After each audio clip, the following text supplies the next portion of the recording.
மயிலாடுதுறையில் முதலமைச்சர் மு.க.ஸ்டாலின் மழையிலும் நடந்து சென்று பொதுமக்களிடம் மனுக்களை பெற்றார். இது குறித்த கூடுதல் தகவல்களை நமது செய்தியாளர் கிருஷ்ணகுமாரிடம் கேட்கலாம். கிருஷ்ணகுமார், விவரங்கள்.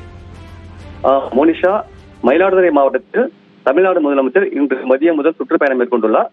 அவர் தனது சுற்றுப்பயணத்தின் மாலை நிகழ்வாக மயிலாடுதுறை பூம்புகார் சாலையில் இருந்து மயிலாடுதுறை கச்சேரி சாலை வரை நடைபயணம் மேற்கொண்டார். அப்போது அவர் சாலையின் இருமருங்கிலும் குழுவில் இருந்த மக்களை பார்த்து கைகுப்பியபடி அவர்களுக்கு கை குலுக்கியும் குழந்தைகளை கொஞ்சியபடியும் அங்கிருந்து நடந்து வந்தார்.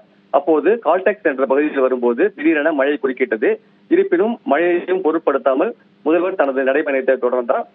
சிறிது நேரம் குடையை பிடித்தபடி நடந்து வந்தார். இருப்பினும் பின்னர் மழை விட்ட பிறகு அங்கிருந்து நடந்து வந்து அங்கிருந்து பகுத்தறிவு மன்றம் என்ற இடத்தை அடைந்த அவர் அங்கு நிறுவப்பட்டுள்ள 8.5 அடி உயர கருணாநிதியின் உருவச்சிலையை திறந்து வைத்து தற்போது மாவட்ட ஆட்சியரகத்தில் இரவு ஓய்வுக்காக சென்றுள்ளார். நாளை காலை அவர் ஏபிசி கல்லூரியில் நடைபெறவுள்ள நலத்திட்டங்கள் வழங்கும் நிகழ்வில் பங்கேற்று சுமார் 50,000 பொதுமக்களுக்கு நலத்திட்ட உதவிகளை வழங்க உள்ளார். மோனிஷா, விவரங்களை பதிவு செய்தமைக்கு நன்றி கிருஷ்ணகுமார்.